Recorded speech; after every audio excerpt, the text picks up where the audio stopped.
Thank you. Good evening. I'm an alcoholic named Phil. I feel very privileged to be invited back to this group, and I was thinking about this condition that I have. I presume most or all of you might have it too. This condition of alcoholism, and I was thinking about how it seems to be like a problem with perceptions, or like a friend of mine calls it self-deception. And you know what the big problem with self-deception is, right? The guy that has it doesn't know it. And so I'm inclined to make wagers on things that I don't know anything about. I find more often than I'd like to admit that I'm frequently wrong. And what I found here in AA is participating in the program of Alcoholics Anonymous to me feels like having a front row seat at the God show, because there's all kinds of things that I have seen that simply can't happen that happen anyway. And I hope if I do my job well, I'm going to tell you some stories tonight to maybe illustrate what I'm trying to say there. I want to be sure to tell you that I'm not the guy that I was when I walked in here. And I hope tomorrow I'm not the same guy that I am today. I find AA to be generally a bunch of people who are collectively trying to move toward the direction of being better than we were yesterday, And that's made some pretty profound positive changes in my life. One of the things that I really struggled with when I got here is this God stuff, right? And it doesn't really make a whole lot of sense because I was raised in a family that had a spiritual practice. Really, what we had was a religious practice. Okay, but those two things don't have to be disconnected. I know for a lot of us they can be, but my parents afforded me an education, and they afforded me experiences where I should have been able to understand this God concept. And when I got here, I felt like I didn't know how to pray. And people kept talking about how important this relationship with God and this spiritual experience was, and it all felt to me like vapor. It felt like something that I could vaguely kind of see, but not really, and then it was gone. And so over a period of time, as has been the case with my experience in Alcoholics Anonymous, I've had people who have kind of shown up just seemingly like at the right time. People who were willing to share with me some of their practices, and what I like to do when I don't forget, because I was joking with John earlier, I have this tendency to not trust God. I think that He needs my help. Again, I told you I'm often wrong, right? There's a theme there I think that's going to repeat, but. What I like to do when I don't forget it is I like to share with you a basic prayer that I've come to use. I use it most of the time. I don't necessarily use it all the time because, like most things that I do repetitively, if I'm not careful, they kind of lose their meaning, and I don't even know what I'm doing. So I do interject some variations, but this prayer is something that, if you don't mind, I'd like to share with you, and I'd like to include you in my prayer. So if you don't want to be prayed for, maybe cover your ears, right? Or act like you're not here. I don't know. Otherwise, I'm going to pray for you, and I don't mean like you need prayer. We all need prayer. Anyway. Heavenly Father, thank you for another clean day here on earth. I thank you, Lord, for all your blessings. I ask you to please help me to see, share, and be a good steward with all of them. I pray, Lord, that you would help all of us to become the men and women that you'd have us be. I pray that you'd give us the strength and the courage to follow your will. That that we would be a billboard for a relationship with you. Pray that all of your children would come to know you, that they would find the joy and the peace, the love, freedom, and hope that I found in you. I pray that you'd use us to help meet the needs of some of your kids, especially when we don't want to. And for all your children who are suffering, I pray that they would find comfort in you. It's in your name that we pray. Amen. So, what I was like, there's an experience that I had in my formative years that I think really kind of is the best way I know how to illustrate how things started for me with alcohol. And I have to do kind of a compare and contrast story here. So in the 7th grade, I got to go to my first dance. Maybe some of you had a similar experience. And in my particular situation, they let us off like a half-day school on Friday, and we came back Friday evening to the school gymnasium. And in the time between I got off of school and I went back to school for the dance, I went home and I took another shower, and I put on my best jeans and the coolest shirt I thought I had, and this was back in the 70s, so I feathered my hair back all slick and cool, and I went to the dance, and I had this idea. There was this young lady that had captured my attention, and I wanted to make her mine. And okay, truth be told, I don't know that I knew what I would do with her if she were mine, but boy, God, I had to have her, And so I get to the front door of the gymnasium, and I look in, and I see her across the gymnasium floor, and she's there with her friend, and just as I walk up, it looks like the two of them are giggling in my general direction. And I instantly am certain that there's something wrong with me. Like, the shirt I got on isn't as cool as I thought it was. My hair looks stupid. I don't know. There's something wrong with me. So what I did that night was I kind of slithered into the gymnasium, and I stood with my back against the wall, and I watched the rest of my classmates have fun, and I hated all of them. Now let's skip forward a couple of years. I'm a freshman in high school. I have a couple of kids that are a little bit older than me. They're on one of the teams that I'm part of, and they have a car, and they pick me up, and I get in the back seat of the car, and there's a 16-ounce can of beer in the back seat, and I asked them if I could have it. And they said, sure. Now, I'll tell you, I didn't particularly care for the taste of beer. I suppose I just wanted to be part of the group, right, and be cool with the older kids. And so I drank that beer on the way to the dance, and when we got to that dance, I walked inside, and I had arrived. I asked so many girls to dance. And do you know that some of them had the audacity to say no? But see, my reaction was entirely different than what I feared it would have been 2 years earlier. My attitude was, yeah, well, babe, you don't know what you're missing, right?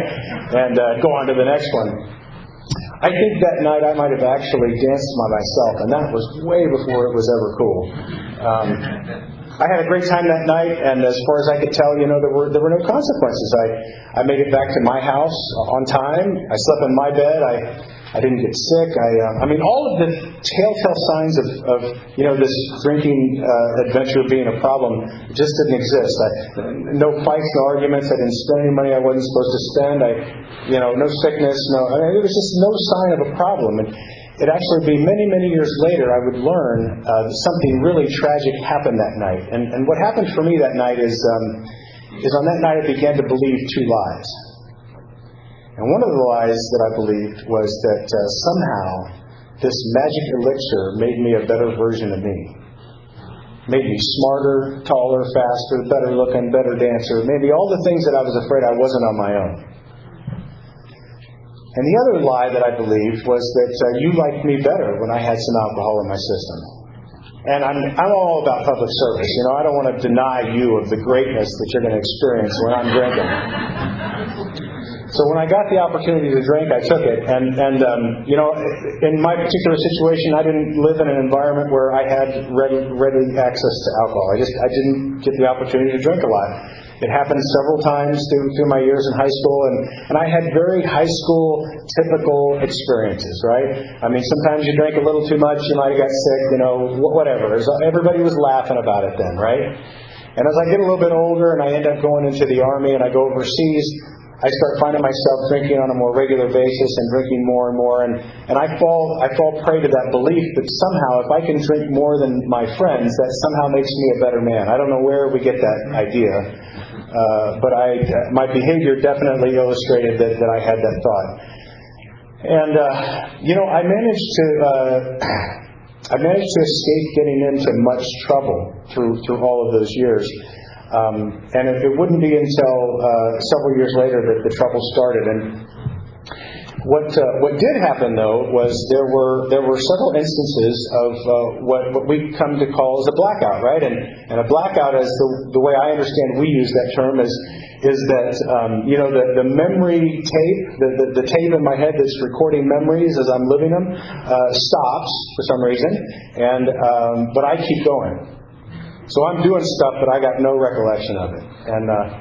And like I said, at first it's kind of cute and funny. My friends tell me about, oh, dude, you don't remember what you did last night, and it's all funny. And then it gets to be kind of tiring, and then it gets to be quite pathetic. And so those are the kind of experiences I'm having. And ultimately that leads me to a time, would have been May of 1998, went to visit a friend of mine out at Lake Havasu. We thought it'd be a good idea to get a ski boat and go out and have fun on the water, chase girls and drink and do other things. And by the time that day was over, we thought it would be a really good idea to try some water skiing. I don't know if you've ever been out to that part of the country, Lake Havasu, but it's actually not a lake at all; it's a river. And the winds often kick up in the desert in the afternoon, and so it was really a bad time to try that. But somehow my friend did manage to get up on his skis, and he stayed up on his skis longer than I was able to, and I was a little bit envious of that. And I thought it would be kind of fun little payback, right, to splash him with the water from the boat as I came around to pick him up. And what I didn't account for was a depth perception problem. And what I ended up doing was putting the propeller of that boat through my friend. And when I turned the wheel of the boat to have my little prank, I was all giggles and laughs. And as that turn went, I don't know what I would have felt, but there was something in my stomach that just went sick instantly. And I saw him in the water, and the water was changing colors, and it was just all bad, man. And to this day, I don't remember how it is I got him back on the boat, but I do remember that when I pulled him back up on the boat, that there were 3 serious lacerations, and the worst one went all the way across his backside and left his hip bone protruding. So there's a lot of blood, and I think we were both in a little bit of shock. I still can't really remember exactly how we got back to the marina, but we did get back to the marina. And I don't know if you've ever been so drunk that you can drive but you can't walk.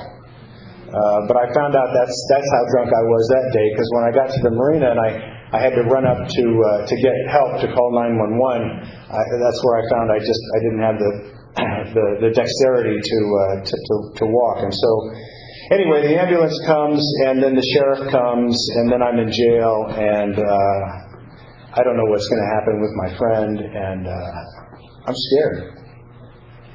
And I'd like to tell you that I'm scared for my friend. And I was scared for my friend, but you know what I was really scared for? The consequences that I was going to face. That's the kind of character I bring to you. Right? That's who I'm worried about, is me. And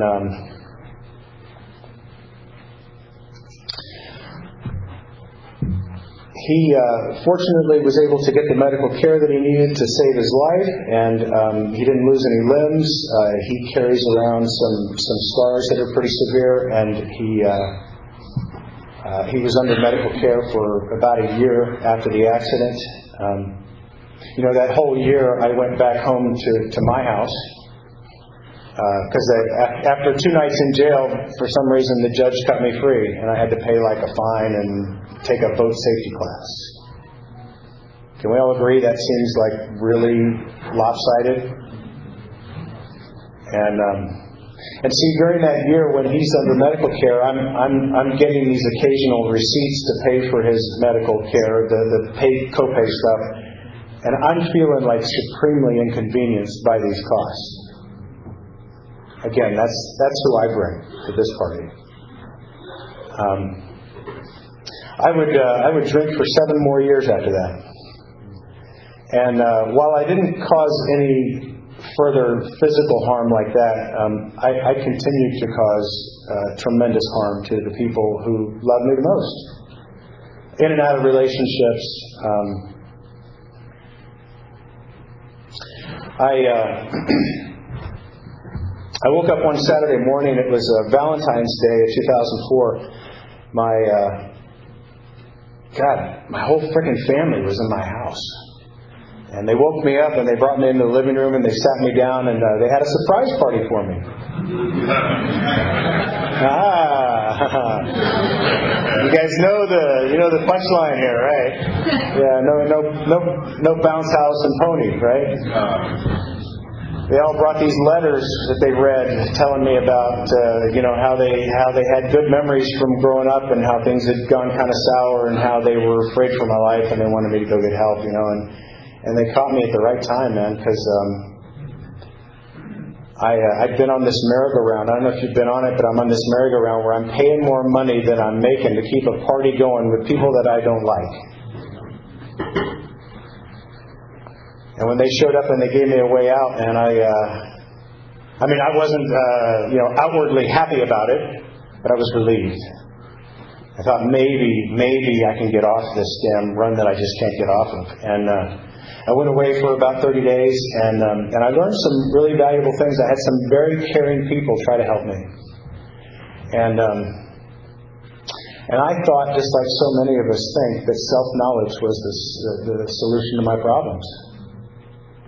I got home, and that's not even true. I used to claim like 30 days of institutional sobriety, but the truth be told, and look, I'm not here to tell you what sobriety means to you, but I'll tell you what it means to me. It means like nothing that affects me from the neck up, right? And so I also have a real knack for talking to doctors in just the right way and getting them to have empathy and to prescribe me things that will make me feel in a different way. And so I managed to talk the girlfriend at the time of the rehab. I managed to talk her into sending me the prescriptions that I really didn't need. And when I got out of the treatment place, they triple bagged all this stuff up, right? And they tried to get it to my custody care. And my sister came to get me, and she didn't really know what was all going on. So before she knew it, I had like 3 times the prescribed amount down my throat in the parking lot at the treatment facility. And I got home and I finished using all of those forms of alcohol until they were gone, and then I found a bottle somewhere, and my family wasn't really joking when they showed up and they said, you need to change or we're out. We're just not in for this anymore. And so my invitations to Christmas and Thanksgiving and all that kind of stuff got suspended, and there was one place that I was still kind of sort of semi-allowed, and that was Grandma's house. And I'd go to Grandma's house and I'd tell her about how I had these aches and pains, and she'd give me the medicine that she had for those things. And then one day my grandmother found, or she believed that she had some heart medication missing. And there was really one suspect. Right here. And so I got banned from Grandma's house. Yeah, that sucks, man. And so I got banned from Grandma's house, and I was not invited to any of the family parties. And I don't know about you guys, but I'm kind of a social creature, and I really wanted to be part of those family events. And so I started going to these meetings, really as a way to kind of get people off my back. And I got back into like an outpatient treatment thing, and I'd get like 30 days here and 6 days there and 18 days there and 12 days over there. And the best that I've ever been able to do was I got myself to 128 days sober. And then I had this insanely trivial reason to come up that blew all that, And on Monday morning, the April 11th of 2005, apparently I had forgotten that I'd been drinking over the weekend, and I forgot to turn my alarm clock off, and this was right at the end of that 128-day string, and so the alarm clock went off, and I got in my car just out of motion, out of routine. I went and got in my car, and I went to the Alano Club for the morning meeting. I totally forgot that I'd been drinking, the whole weekend, and I had 128 days, which is almost getting close to that 5-month chip, and I was planning on getting that 5-month chip, and so I thought, I don't have to tell nobody because nobody saw me, And then they asked me to read the daily reflection, and by the time I was done reading it, I was crying in front of a bunch of strangers. Because I was out of answers, man. I had tried everything, and nothing worked. And this guy in the back of the room goes, hey man, why don't you call your sponsor? And I actually did have a sponsor, and he knew he was my sponsor. And I don't know why I did, but I did. I called him, and I said, hey man, yeah, check it out. I got loaded again, and he wasn't even surprised. And I said, I'll do anything to live sober, man. You got to show me how to do this. And he goes, well, you remember there was these 2 questions that I had asked you to answer. Must have been about 128 days ago. That I had asked you to answer these 2 questions. And, I was, at the time, I was unemployed, and I was a fresh newcomer. I was busy. So I had stuff to do. I was so busy, I couldn't get to meetings before they started, and I had places to be, so I had to leave right as the meeting was ending. And so my sponsor was not surprised that I got loaded again. And so he suggested that I follow through with this, and he gave me an assignment, and I agreed to do it. And the assignment he gave me was he asked me to answer these 2 questions, and then he said, every night for 5 minutes, I want you to make a commitment to me that you'll sit with a piece of paper and a pencil. Now, see, I'm a technicality guy. He didn't actually say I had to write anything, right? He just said I had to sit with a piece of paper and a pencil. And there was a couple of nights that I knew what he meant. But there was a couple of nights that the very best I could write was just, F you, Paul. Right? I didn't like Paul at that moment. But I stuck to that commitment. And I did that for at least 10 months that I know of without missing a single day. And as a result of that commitment, in those 10 months, I got through the first 10 steps. And by the time I finished my first year, in fact, right on my anniversary date, I had just finished the 12-step writing assignment that he had given me. And I don't know if that's the right amount of time to do steps in. I've heard people do them quicker, people do them slower. I ain't here to talk or comment about that. That's just what I did. It's what happened for me. And in the period of that year, there were some interesting things that happened. I told you I was kind of having trouble with this whole God thing, and there was all these coincidences that kept happening. I'd show up for the morning meeting, and I would have this problem with this lady that I work with.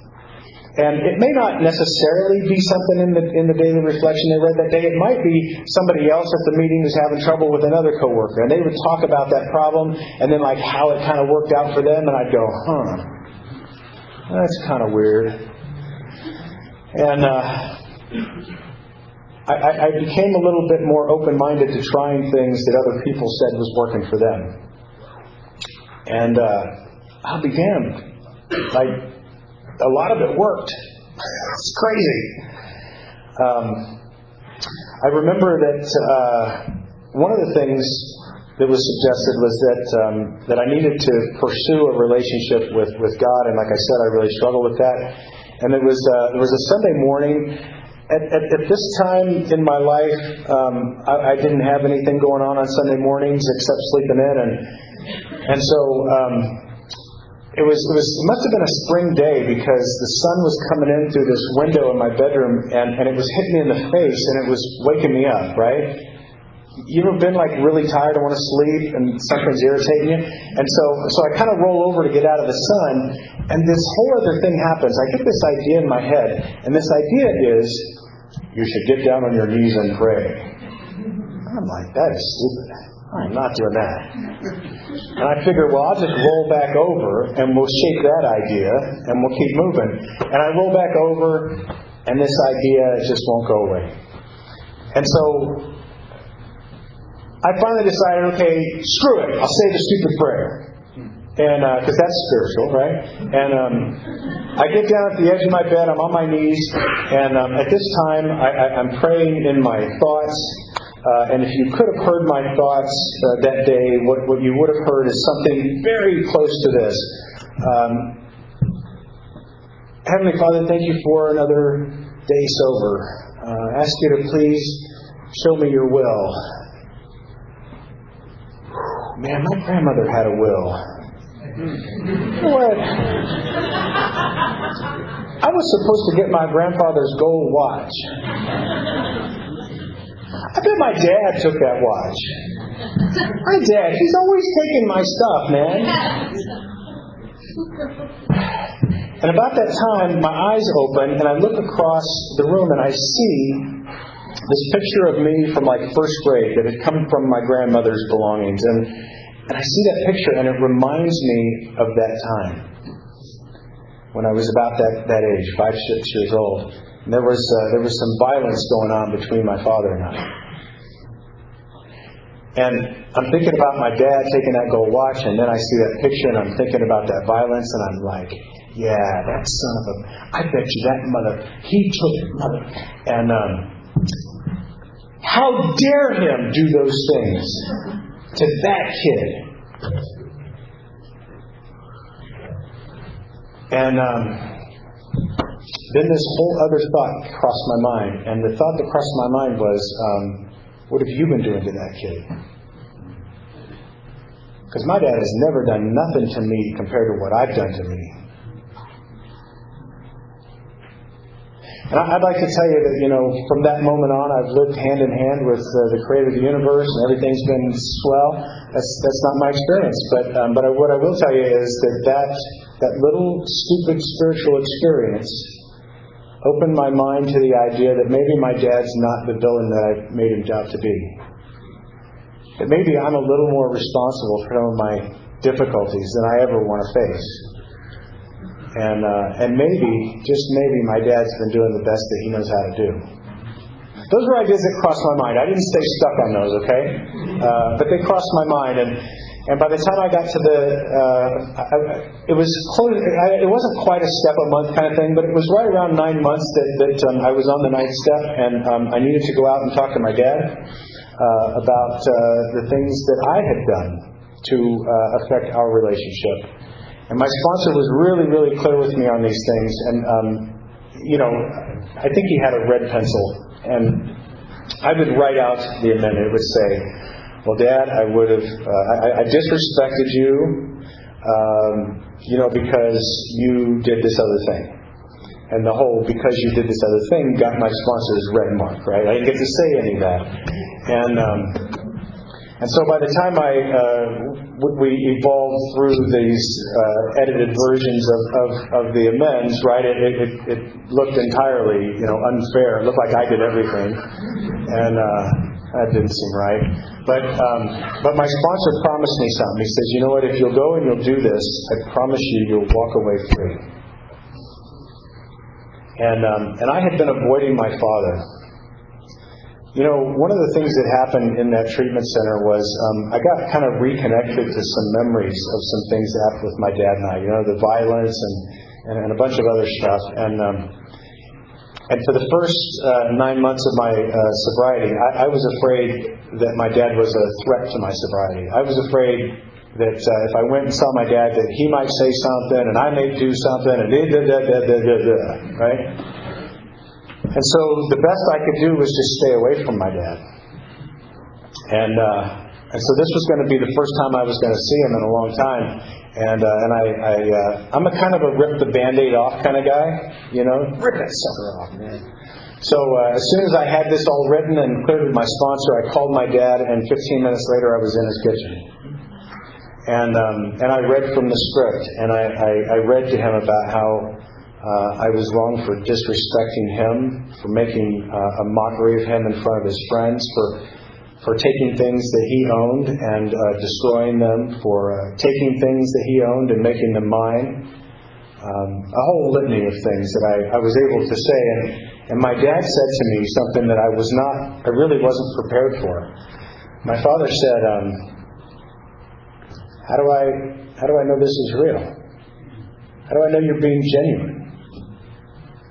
And I thought for a minute, and what it felt like is it felt like I had just, made myself entirely vulnerable, and he stabbed me in the heart. That's what it felt like. But thankfully, my sponsor had prepared me for this, in some ways of speaking. And he told me, don't go off the script. This is an off-the-script moment, right? And I've heard stories of people talking about having to make amends for the way they made amends, and I don't want to have to make amends for making amends. And I don't know where this came from, right? But this idea crossed my mind, and I went with it, and I said, you know what, Dad? That's a fair question. I've given you every reason to doubt the truth of the things I tell you. And the only thing I can offer you is the way I'm going to behave from here on out. And I hope you'll give me the opportunity to show that I'm genuine. I don't know where that came from. That wasn't on the script. When I left my dad's house that day, I felt like there was a 100-pound rucksack that I left at the door.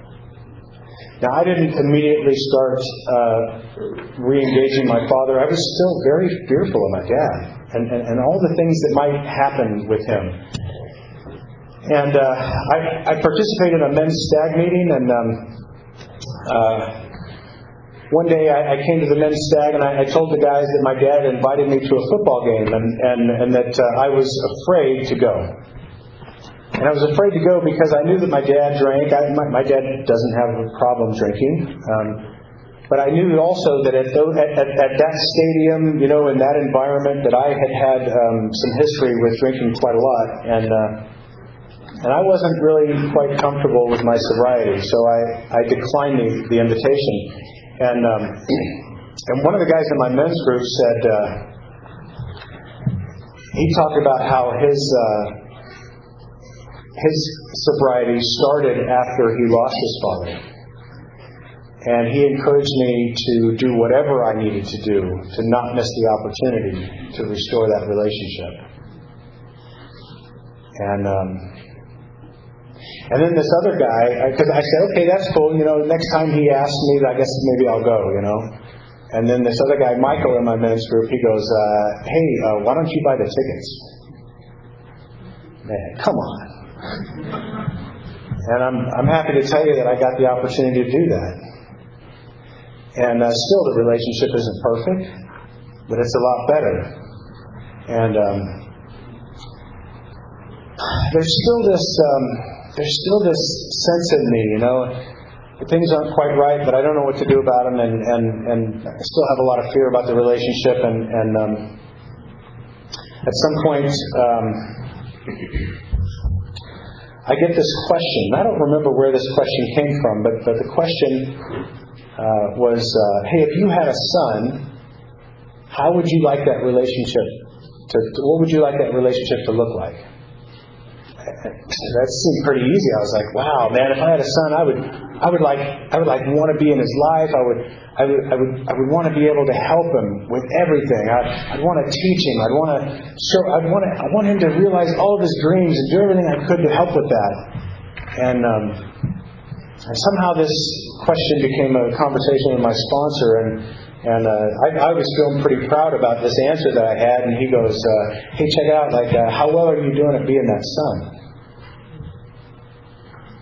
Ouch. I sought the guidance also of a mental health professional or a therapist. I saw a therapist, and I asked for some help. How do I get past these fears, man? What do I do? What are some practical steps that I can become the son that I would want to have? It ain't about him, man. It's about me. Who am I going to be, and what do I want to be? And I got some really practical advice, and one of the things that was suggested that I find a safe way to spend time with my dad. So I thought, you know what, I'll have lunch with him, right? Because that's in a public place. And one of the things that I always fear about my dad is that if I get stuck with him, then I can't get away, right? So you don't want to do dinner, because that could go forever. But lunch, start and end, I got to get back to work, Dad, it's easy.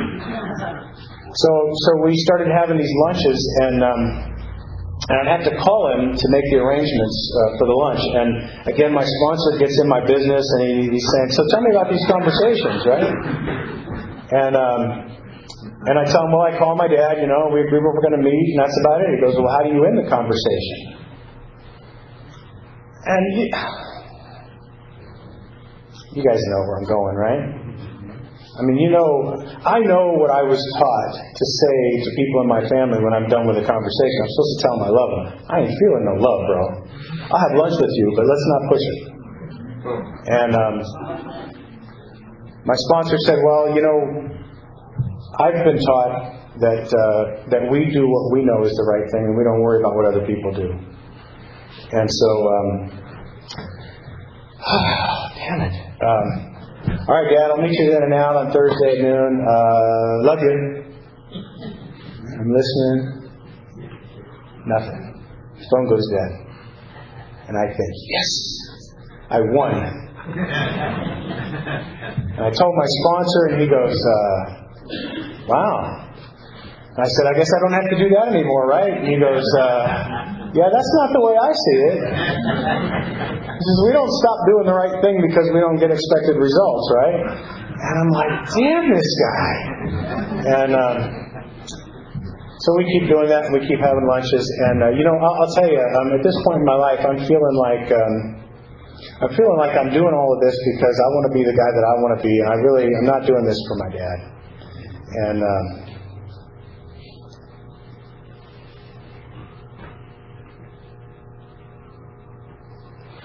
I don't need my dad in my life, man. I don't need his approval. I don't need his affection, and I sure as hell don't need his love. That's how I felt. We're having these calls, we're having these lunches, and there comes this day when my dad says it first. And that's the day I learned that I would have lost that bet. I don't know how to tell you the impact that had on me, but something that I thought I didn't need, that I didn't want, turns out to have a profound effect on me. I don't know why I care about the relationship with my father. I just tell you, I know today that I do. And you guys have given me this kind of life. That grandmother that kicked me out of her house, she lost the ability to drive because of, age-related stuff. And after I worked my way through enough of these steps, I started being trusted again. I got to take my grandmother grocery shopping every Saturday for about almost not quite 5 years. And after that, she got put into a long-term care place. And for the next 5 or so years after that, I got to go and see her every Saturday. And then she passed, and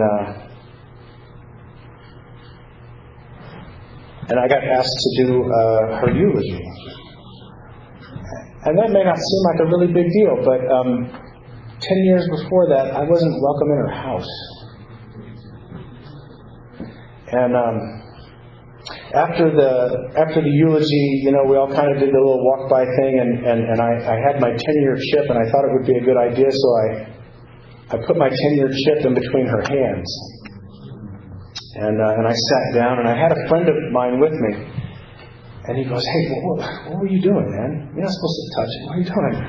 And I said, "Well, I put my 10-year chip in her hands." And he goes, "Dude, if they ever dig her up, they're going to think she was only 10 years sober."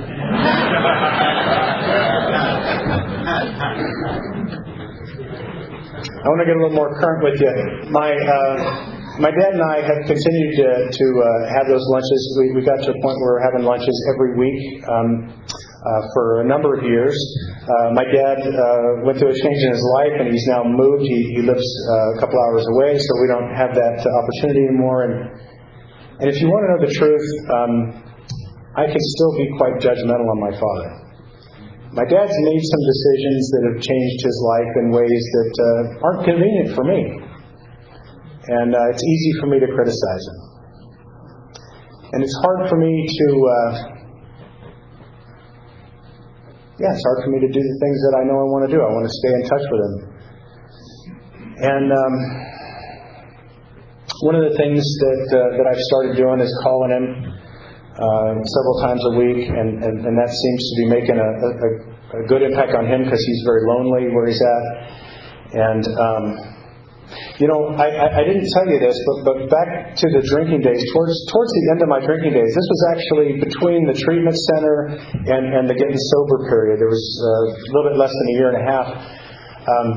I'd had motorcycles all my life, and I one of those days when I was raiding Grandma's house and heading back home, I was on the freeway, and the report says that I was driving as an excess rate of speed when I hit the off-ramp curb and flew and landed and woke up in the hospital and totaled my motorcycle, and was lucky that the only thing I did was break a leg and a hip and some contusions and stuff. My dad and I have been putting this relationship back together, and he's got this motorcycle, and he offered to let me borrow it, and I thought, hey, cool, man, I'm gonna ride Dad's bike. And so my wife and I go off, and we ride this nice mountain trail, and we had a good time. And so then I start asking my dad, if I can borrow it again, and we can never kind of seem to make it kind of happen. And he starts telling me, see, here's how I think about it. He's taunting me that he's going to give me the motorcycle. But then there's like one excuse after another as to why that's not happening today. And see, I don't know about you guys, but I start thinking about, I need that motorcycle today, Dad, And so then he calls me in September, and he says, okay, I'm ready. I'm going to bring you the bike. He says, but I need you to promise me something. I need you to promise me that you won't drink. And see, I get my feelings hurt. How could you say that? And it takes talking to people like you to remind me that the last time I was on a motorcycle, I was drunk and damn near killed myself. And I got to think about this from his perspective. How is he going to feel if he's the one that gives me the motorcycle that I kill myself on? See, but I can't see that stuff, man. I'm just wrong frequently. I've got a lot more stories I'd love to tell you, but I am out of time. I want to thank you so much for your attentiveness and the kind invitation for John and I. And hey, how about John, man? 2 days short of a year sober.